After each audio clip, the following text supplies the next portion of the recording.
Maligayang pagbabalik mga koys. Noong nakaraan iniwan natin ang traidor na kaibigan ni Iron na gulat at nakaramdam ng takot dahil sa pag-atake ng ating bida. Naisip niya na kung mas maraming pagsabog ang mangyari at kung magpapatuloy ito. Ang buong lugar ng pagtatapon ng bangkay ay maaaring mapuksa sa sandaling iyon. Si Iron ay lumitaw na tinutugunan si Shin Hong, sinabi niya kung paano na ngayon si Shin Hong. Sa kabila ng pagiging commander ng unit ng engineering ng Volcano Guild, ay walang pinagbago, napansin niya na si Shin Hong ay nagtatago pa rin sa likod ng iba dahil sa takot. Sa isang nakakatakot na tono, tinawag niya siyang traidor na si Kim Shin Hong. Nakilala siya ni Shin Hong at galit na nagtanong kung paano siya nabubuhay pa at kung siya nga ba talaga si Iron. Sumagot si Iron na nakakadismaya na hindi siya nakilala ni Shin Hong dahil lang sa medyo iba ang itsura niya at tinanong kung handa na siyang tanggapin ito. Dagdag pa niya na narinig niyang ibinente siya ni Shin Hong at naging raid leader ngunit sinabi na tila naging mas duwag siya. Galit na dinurog ni Shin Hong ang ulo ng kanyang kasamahan na naging bato at sumigaw sa kanya na manahimik. Pagkatapos ay inutusan ni Shin Hong ang kanyang koponan.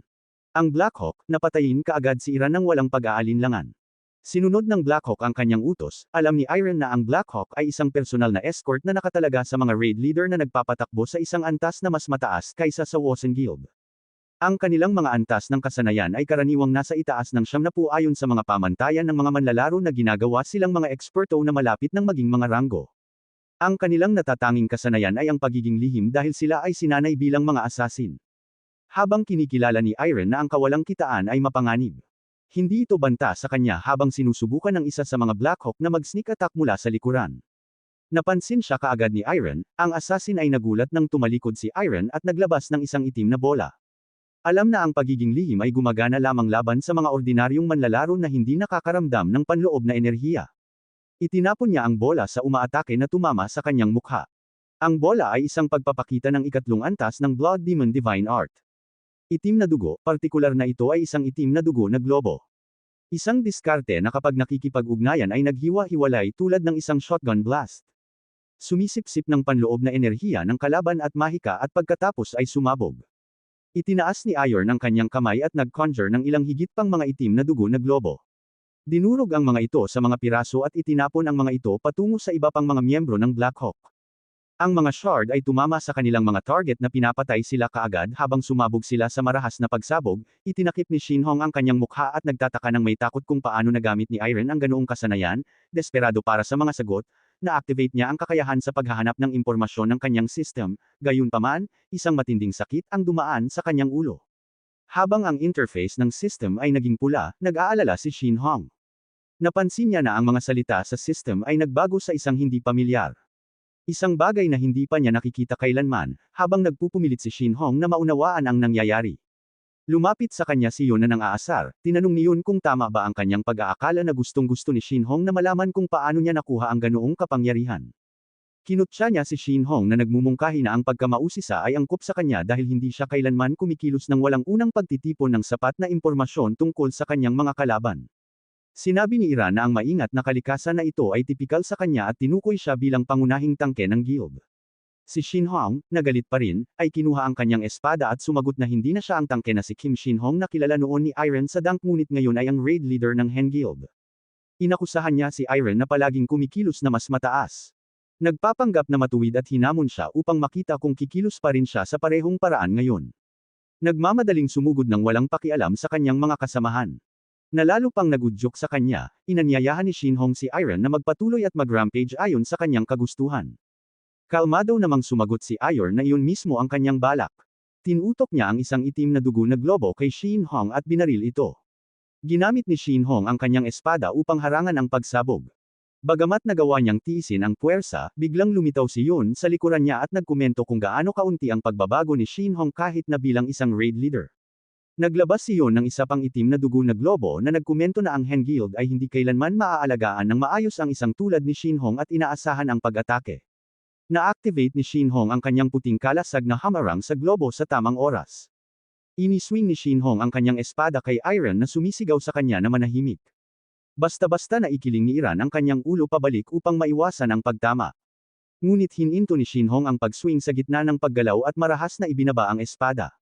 Nagdeklara sa huli para kay Iron, bilang tugon, naglabas si IR ng isang itim na dugo na globo sa ilalim ng espada ni Shin Hong. na nag-deflect nito at nagpadala nito na lumilipad pabalik. Ang puwersa ng epekto ay itinulak si Shinhong palayo ngunit nagawa niyang manatiling nakatayo sa pamamagitan ng pag-brace sa kanyang espada. Hinanap ni Hong kung paano nakuha ni Iron ang ganoong kapangyarihan. Sumigaw ng may galit na nawala ang mga kakayahan ng manlalaro ni Iron at tinanong kung paano posible ang mga ganoong gawa. Simple lang ang sagot ni Iron, na ang pag-alam ay hindi magiging kapaki-pakinabang sa isang duwag na traidor tulad ni Shinhong. Nagalit si Shinhong at sumugod, itinulak ang kanyang espada kay Iron habang sumisigaw na mamatay siya. Kalmado namang itinaas ni Iron ang kanyang kamay, pinaalalahanan si Shinhong na walang silbi iyon at handa nang maglabas ng isa pang itim na globo bago pa siya makapag-react. Na-activate ni Shinhong ang kanyang kakayahan sa shield wall, na lumilikha ng mga pader sa paligid ni Iron at nakakulong sa kanya sa gitna. Nag-isip si Shinhong na si Iran ay walang ibang paraan ng pag-atake maliban sa mga itim na globo. Kung ganoon, ang pagbara sa pag-urong ni Iran at ang kanyang mga globo gamit ang kalasag ay gagawing walang kapangyarihan siya. Kumpiyansa sa kanyang plano, itinulak ni Shinhong ang kanyang espada sa gitna ng kalasag at na-activate ang kanyang kasanayan sa sandata na KN. Ang enerhiya mula sa kasanayan ay gumapang sa espada na nagtatapos sa isang malakas na pagsabog sa loob ng nakakulong na kalasag. Ang pagsabog ay nagdurog sa espada ni Shinhong ngunit sigurado siya na kahit na ang isang nangungunang ranggo na ranker ay hindi makakaligtas sa ganoong pag-atake. Nakahinga siya ng maluwag at tinawag si Iron na isang paulit-ulit na bastardo at ipinapalagay na patay na siya. Gayunpaman, ang kaluwagan ni Shinhong ay naging gulat nang makita niya si Iron na nakatayo ng walang sugat sa gitna ng pagkawasak. Nagpanik si Shinhong at naghanap ng kanyang ekstrang espada, hinihingi na malaman kung paano nakaligtas si Iron bago pa niya mahaila iyon. Lumitaw si Iron sa harap niya, hinawakan ang mukha ni Shinhong at malamig na sinabi sa kanya na huli na. Hinayla si Shinhong pababa sa lupa, tila naguguluhan si Iron kung gaano kadali iyon, nagtatanong ng malakas kung ito lang ba ang kaya niyang ihandog. Chaos, isang nilalang na umuunlad sa pagkawasak ng mga mundo, ay lumalampas sa oras at espasyo, naglalakad sa mga dimensyon sa paghahanap ng isang sisidlan na karapat-dapat sa kanyang kapangyarihan. Ang mga mundo na pinagbaba ni Chaos ay nasisipsip bilang kanyang sustansya at sa huli ay nakakatagpo ng kanilang kamatayan. Sa loob ng mahigit 100 taon, nagsanay ng walang tigil si Iran upang selyuhan ang Chaos na iyon. Pagkatapos ng mga siglo ng pagsasanay kasama ang kanyang mga masters, sa wakas ay nalampasan ni Iran ang threshold at handa nang maging sisidlan ni Chaos. Sinabi ni Muang sa ibang mga hari na ginawa na niya ang lahat ng kanyang makakaya. Sumang-ayon ang Demon King at Sword King, na nagdadagdag na kung mabibigo ito, wala nang iba pang magagawa. Sama-sama nilang pinanood si Iron mula sa malayo habang nakatitig siya sa bukas na portal. Alam na sa kabila ng kumikinang na threshold nito, ang lahat ay magpapasya bago siya lumakad. Tinawag siya ni Muang, tinatanong ang kanyang pangalan. Lumingon si Iron, nagtataas ng kilay sa kakaibang tanong. Tinanong niya si Muang kung seryoso ba niyang tinatanong ang kanyang pangalan pagkatapos ng mahigit 100 taon ng pagsasanay ng magkasama. Tumawa si Muang, umamin na nasanay na siya sa presensya ni Iron. Dagdag pa niya na minsan siyang tinawag na walang puso na multo na walang dugo o luha. Ngunit kahit siya ay tila nagkaroon ng ilang pagmamahal. Bahagyang ngumiti si Iron at sumagot na ang kanyang pangalan ay Lee Iron. Walang pag-aalinlangan, bumalik si Iron sa portal at lumakad. Sa sandaling pumasok si Chaos sa kanyang katawan, isang matinding sakit ang nag-apoy sa kanya at sumigaw siya sa sakit. Pinanood ng kanyang mga masters ng may pag-aalala hanggang sa nahuli siya ng Demon King habang siya ay bumagsak. Sinasabi sa kanya na nagtagumpay siya, tinawag ni Muang ang kanyang pangalan ng may pag-aalala. Ngunit si Yun, na napagod, ay bamulong na antok na siya, ipinaliwanag ni Muang na ito ang impluensya ng Chaos, ang kanyang katawan ay lumalaban sa labis na kapangyarihan nito, idinagdag ng Sword King na kinakain din ng Chaos ang kanyang espiritu, nagbabala na ang mga bangungot ay patuloy nagugulo sa kanya, sa kabila nito, pinilit ni Iron ang kanyang sarili na manatiling gising, na nagsasabi na kung susuko siya sa mga bangungot, madyay gising muli ang Chaos. Inaasahan na niya ito, determinado si Iron na lumayo sa kanyang mga masters. Humarap sa kanila, at nagsalita ng may malungkot na ekspresyon. Sinabi niya sa kanila na kailangan nilang patayin siya ngayon. Nagulat ang tatlong hari, si Muang ang unang nakaunawa. Napagtanto na alam na ni Iron ang lahat, mayabang na tinanong ni Iron kung kaninong alagad ang tingin nila sa kanya. Na nagsasabi na naiintindihan niya na ang kanilang layunin ay selyuhan ng Chaos sa kanyang katawan at tuluyang puksin ito. Pagkatapos ay tinanong niya kung tama ba ang kanyang pag-aakala na ang kanilang tunay na layunin ay tuluyang sirain ang Chaos. Hinanap ng Sword King na malaman kung bakit nakipagtulungan si Iron kung alam niya ang katotohanan. Inamin ni Iron na niloko siya ng lahat at naiwan ng walang anumang matitira. Hindi mapagkakatiwalaan ang sinuman, gayunpaman, mula sa kanila. Ang kanyang mga masters, nakaramdam siya ng init na matagal na niyang nakalimutan. Inihayag niya na ang paghihiganti ay hindi na mahalaga sa kanya. Ang nag-udyok sa kanya ngayon ay ang hangarin na gantihan ang kabaitang ipinakita nila sa kanya bago sila kumilos. Gumawa siya ng isang huling kahilingan na malaman ang kanilang tunay na pangalan. Tahimik ang tatlong hari sa loob ng ilang sandali bago nagsalita si Muwang. Inihayag ang kanyang pangalan bilang Shin Yun W, sumunod ang Sword King. Na nagsasabi na ang kanyang pangalan ay Sir Von Damian. Panghuli, sinabi ng Demon King na ang kanyang pangalan ay Virginia. Ngumiti si Iron at sinabing wala na siyang pagsisisi. Sumigaw siya na malugod siyang mamamatay doon para sa kanyang mga masters at pumikit. Handa nang tanggapin ang kanyang kapalaran, lumapit ang Sword King at naglagay ng kamay sa balikat ni Iron. Tinatawag siya sa pangalan, sinabi sa kanya ng Sword King na hindi siya mamamatay doon. Nagulat si Iron at binuksan ang kanyang mga mata, tinanong kung ano ang ibig sabihin nila. Mahinahon na ipinaliwanag ng Demon King na siya ang kanilang alagad. Ang kanilang anak, at idinagdag ni Muwang na hindi nila kailanman mapapatay ang isang tulad niya gamit ang kanilang sariling mga kamay. Pinaalala sa kanila ni Iran na ang pag-iwan sa kanya ay nangangahulugan ng pag-abandona sa kanilang misyon. Mahinahon na sinabi sa kanya ng Demon King na ibabahagi nila ang pasanin ng chaos sa loob niya at selyuhan ito ng magkasama. Dahil ang chaos sa loob niya ay hinubog ng kanilang mga turo. Ang kanilang pinagsamang kapangyarihan ay sapat na upang pigilan ito. Ipinaliwanag niya na pagkatapos nito, ang mga dimensional na gapos ay lalabas at si Aren ay babalik sa kanyang nararapat na lugar. Desperado siyang nagtanong kung ano ang mangyayari sa kanila. Sumagot ang Sword King na sila ay selyuhan sa isang lugar na malalim sa mundo. Bago pa makapagprotesta si Iron, itinulak nila siya pabalik sa portal habang inaabot niya sila. Sinabi nilang pumunta siya at huwag nang hanapin sila. Mausisa si Iron kung gaano kalayo ang kapangyarihan na natutunan niya mula sa kanyang mga masters. Naramdaman na niya ang napakalaking potensyal nito bilang isang taong halos nakarating sa antas ng isang mataas na ranker. Nagtataka siya kung paano ang kanyang mga kakayahan ay makakaharap sa iba. Hindi ang kanyang mga masters, kundi ang mga tao, gayunpaman. Habang nakatitig siya kay Shin Hong na nakakulong sa kanyang kamay. Napakadali niya itong makita, si Shin Hong ay maaaring hindi nasa antas ng isang mataas na ranker. Ngunit siya ay nasa antas 150 o mas mataas pa, naisip ni Iron na kung makakakuha siya ng karagdagang kapangyarihan bukod sa Blood Demon Art. Hindi na siya matatalo, hindi sa pinuno ng Volcano Guild o sa pinakamataas na ranggo ng mga eksperto ng Silver Faction. Naisip pa niya na malalagpasan niya ang mga kapangyarihan ni Einhart Gehenna at sa huli ay ang rurok ng mundong iyon. Sa isang banda, pinlano niya ang kanyang paghihiganti sa loob ng mahigit 100 taon. Ngunit ngayon na nasa kamay na niya ito, parang hindi gaanong kahanga-hanga. Nauutol na sinabi ni Shin Hong ang kanyang pangalan. Nagmamakaawa para sa kanyang buhay, desperado, ipinaliwanag ni Shin Hong na wala silang ibang pagpipilian kundi ang ipagkanulo siya. Narinig ito, pinakawalan ni Iron ang kanyang pagkakahawak kay Shin Hong at tinanong kung ano ang ibig niyang sabihin sa walang ibang pagpipilian. Nanginginig na sumagot si Shin Hong na kung hindi, silang lahat ay mamamatay. Inaangkin niya na upang iligtas ang kanilang buhay. At maging si Yun, wala nang ibang paraan, nagalit na tinanong ni Iron si Shin Hong kung sinasabi ba niyang ipinagkanulo siya upang iligtas siya. Inakusahan niya si Shin Hong na naging raid captain ng Volcano Guild habang siya ay nagtitiis ng pang-araw-araw na pagpapahirap. Hinanap niya na malaman kung inaasahan ba ni Shin Hong na paniwalaan niya na lahat iyon ay para sa kanya. Tinutok ang isang itim na takot kay Shin Hong, nakita ni Iron na nagpanik ang mukha ng kanyang dating kaibigan. Nauutol na sinabi ni Shin Hong na sasabihin niya sa kanya kung nasaan ang iba. Nagulat si Iron na hindi makapaniwala sa naririnig niya. Nanumpa si Shin Hong na tutulungan si Iron na makamit ang kanyang paghihiganti kung patatawarin niya ang kanyang buhay. Malamig niyang sinabi na si Shin Hong, na nagkanulo na sa kanya minsan, ay nagsasalita na ngayon tungkol sa pagkakanulo sa iba. Hinawakan ang bibig ni Shin Hong, sinabi sa kanya ni Iron na kapag patay na siya. Maririnig ito ng iba, inutusan niya si Shin Hong na hintayin sila sa impyerno dahil malapit na silang sumali. Walang pag-aalinlangan, naglabas si Iron ng isang itim na globo sa loob ng bibig ni Shin Hong.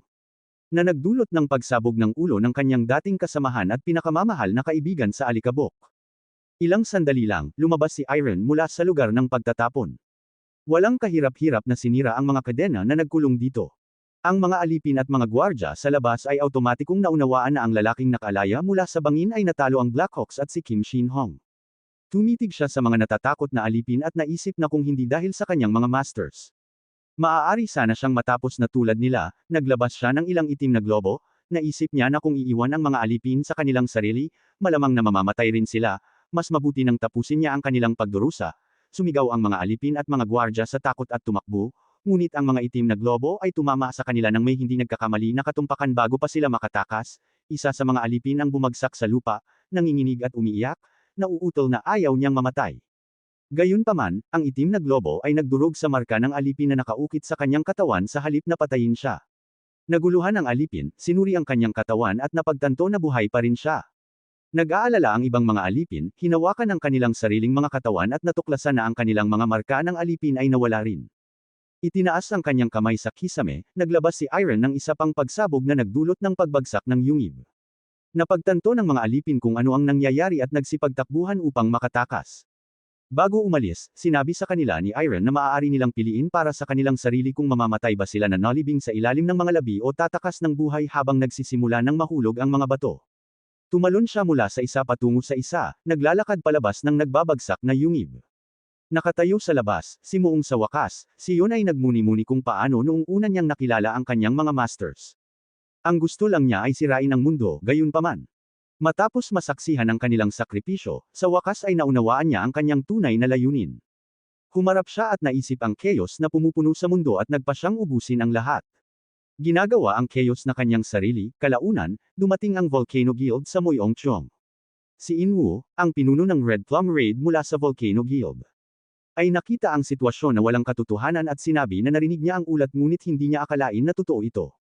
Naisip ni Inwo sa kanyang sarili na nagsimula ang lahat ng ibigay nila ang posisyon ng raid leader sa isang pulubi mula sa hindi alam kung saan. Na ginagawa ang Volcano Guild sa ganitong gulo, pagkatapos ay tinanong niya ang isa sa mga lalaki tungkol sa pagtatanong sa mga nahuli na alipin. Sumagot ang lalaki na tila hindi naaalala ng mga alipin ang anumang bagay. Na para bang may nakialam sa kanilang mga alaala at binura ang mga ito. Tinanong ni Inwo kung totoo ba na kahit na ang mga marka ng alipin ay tinanggal. Kinumpirma ito ng lalaki, na nagpapaliwanag na may mga bakas ng isang taong nagpapabaluktot sa magic circle mula sa loob. Nagtapos si Inwo na dapat ito ay isang tao sa antas ng isang master. Tinanong niya kung may iba pang mga bakas, ngunit sumagot ang lalaki na walang nakitang ebidensya ng isang martial artist o manlalaro. Tila ito ay gawa ng mga magician ni Einhart o ng mga demonyo ni Gehenna. Naisip ni Inwo na malamang na si Gehenna ito, pagkatapos ng lahat. Ang kanilang tunay na layunin ay dapat na kinasasangkutan nito. Biglang, isa pang lalaki ang tumakbo, tinawag si Inwo at iniulat na ang bangkay na dragon ay nawala. Gayunpaman, inaasahan na ito ni Inwo, alam na kung si Gehenna ito. Malamang na mayroon silang maraming paraan upang gamitin ito nang hindi ito nilinis. Pagkatapos ay inutusan niya ang pangalawang lalaki na makipag-ugnayan sa kanilang punong tanggapan at siyasatin ang bawat bakas ng aktibidad ni Gehenna sa Earth mula sa nakaraang taon hanggang sa nakaraang buwan. Sumang-ayon ang pangalawang lalaki at agad na tumakbo sa punong tanggapan. Si Inwo ay nakakita ng isang walang ulo na katawan at tinanong ang lalaki kung ano ang ginagawa ng basura na yun doon. Sumagot ang lalaki na si Shin Hong ay dumating upang kumpirmahin ang kamatayan ng alipin na si Lee Iron. Na nagulat si Inwo, naisip niya na kung si Iron iyon. Ang nasa bingit ng pagiging isang mataas na ranker. Ang kanyang pangalan ay dapat nakilala na ngayon, kung hindi niya hinawakan ang bagay na iyon.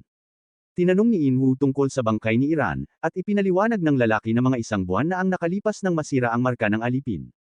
Pumasok si Iron sa bangin, na pagtapos ni Inwo na dapat napatay na si Iron dahil ang kanyang katawan ay hindi makakayanan ang lason. Pagkatapos ay inutusan niya ang lalaki na tapusin ang lahat doon dahil hahabulin nila ang mga natitirang nagtatago. Magalang na sumang-ayon ang lalaki, samantala, sa distrito ng Dongdian ng Seoul. Pumasok si Iron sa isa sa mga bar doon, narinig niya ang isang lalaking nagsasabi na tila sinalakay ang lugar ng pagtatapon ng bangkay ng Volcano Guild. Nagulat ang iba na nagtanong kung sino ang magiging baliw na sesalakay sa ganoong lugar. Sumagot ang isang babae na sabi-sabi na gawa ito ni Gehenna at tila hinahanap nila ang bangkay na dragon. Idinagdag niya na tila nagtatapos na ang tigil-tigilan. Na pinagkasunduan ng iba, alam na nakialam si Gehenna sa Volcano Guild. Napagtanto ni Iron na ang lahat ay nag-uusap lang tungkol sa Volcano Guild. Dahil ang guild ay isa sa 3 malalaking guild ng Korea. Hindi nakakagulat, nanumpa siya sa kanyang sarili na malapit na niyang ibagsak ang lahat ng guild. Ngunit sa ngayon, kailangan nilang maghintay muna, kailangan niyang hanapin ang kanyang master. Ang pangkat ni Muwang, na sa tingin niya ay ang pinakamabisang paraan upang lumakas para sa isang tulad niya na walang opisyal na katayuan. Ang bar ang tanging opsyon upang maghanap ng mga tao. Binati siya ng bartender at tinanong kung ano ang gusto niyang i-order. Sumagot siya na gusto niya ng cool milk, ngunit walang gatas. Malakas at matamis, may yelo lang, naguguluhan ang bartender. Tinanong kung ibig sabihin ba niya ay Kahlua milk na walang gatas. Na idinagdag na hindi naman ito tunay na recipe, narinig ng ibang lalaki at sinabi sa bartender na aasikasuhin niya ito. Iminungkahi sa bartender na ayusin ang inventaryo sa storage room. Sumang-ayon ang bartender at umalis, nang mawala na ang bartender. Humarap ang lalaki kay Irene at tinanong kung kailan nila nagsimula gamitin ang ganoong sinaunang code. Nagtataka siya kung si Irene ay kakabalik lang mula sa ilang gate. 5 taon na ang nakalipas, sumagot si Irene na mas malapit sa 100 taon na ang nakalipas. Nalalong naguluhan ang lalaki na nagtanong kung siya ba ay isang uri ng demonyo. Tinanggihan ito ni Irene at tinanong ang lalaki kung mahalaga ba yun dahil ang bar na iyon ay ang uri ng lugar para sa ganoong mga bagay. Sumang-ayon ang pinuno ng Seoul branch ng Black Market, si Jang Hosok, at tinanong kung ano ang gusto niya. Simpleng sumagot siya na gusto niyang mag-take on ng trabaho. Tinanong ni Hosok kung may partikular na uri ba siya sa isip. At sumagot siya na okay lang sa kanya ang anumang bagay. Ngunit ang lokasyon ay dapat na isang D-rank gate o mas mataas. Binuksan ni Hosok ang cabinet sa ilalim ng counter. Sinabi sa kanya na mayroon siyang tamang trabaho para sa kanya. Kinuha ni Hosok ang ilang dokumento, inilagay ito sa counter at sinabi sa kanya na pumili. Tiningnan niya ang mga trabaho at napansin ang isang trabaho sa pagdukot. Ipinaliwanag ni Hosok na ang trabaho ay nagsasangkot sa pag-akit ng mga nagsisimula sa pag-level up. Pagkulong sa kanila sa isang gate, at pagkatapos ay humihingi ng ransom mula sa kanilang mga magulang. Ang mga target ay mga anak ng mayayamang pamilya, ibig sabihin. Ang bayad ay maaaring maging malaki, idinagdag ni Hosok na ang bayad sa trabaho ay 200 milyon na may 30% na komisyon. Inayos niya ang mga dokumento at sinabi kay Hosok na nagdala siya sa kanya ng isang basura na trabaho. Naguluhan si Hosok sa kanyang reaksyon, dahan-daang naabot ang baril sa ilalim ng counter habang tinatanong kung ano ang mali sa kanya at kung nandoon ba siya upang mag-take on ng trabaho o hindi. Pagkatapos ay tinutok ni Hosok ang baril sa kanya at sinabi na kung minsan ay nakakakuha sila ng mga tanga na pumupunta doon na may maling ideya ng katarungan. Sinusubukang ibagsak ang lugar, tinanong ni Hosok kung naisip ba niya kung ano ang mangyayari sa mga umaasa sa lugar na iyon para sa mga trabaho at kung sino ang sa tingin niya ang kanilang galit ay babaling. Tahimik siyang tumitig kay Hosok na nakahanda ang kanyang daliri sa gatilyo. Sinabi niya kay Hosok na huwag mag-alala, na nagpapaliwanag na ang kanyang mga salita ay nangangahulugan na gusto niya ito at iminungkahi na sabihin ni Hosok sa mga taong nasa likod niya na babaan ang kanilang killing intent. Ngumiti si Hosok, na pagtanto na napansin niya sila at sinabi sa kanya na hulaan niya na maaari niyang pagkatiwalaan siya sa trabaho. Pagkatapos ay ibinigay sa kanya ni Hosok ang isang walkie-talkie. Na sinasabi na makikipag-ugnayan siya sa lalong madaling panahon sa mga detalye at dapat siyang maghanda. Kinuha niya ang walkie-talkie at iminungkahi ni Hosok na uminom siya habang nandoon siya. Na idinagdag na ang lugar ay hindi lang isang bar sa Hitsura. Ngunit tumanggi siya, na nagpapaliwanag kay Hosok na natatakot siya na maaaring maging problema ito. Tinanong ni Hosok kung bakit siya nagmaneho doon, kung saan sumagot siya na kung uminom siya at nakatulog.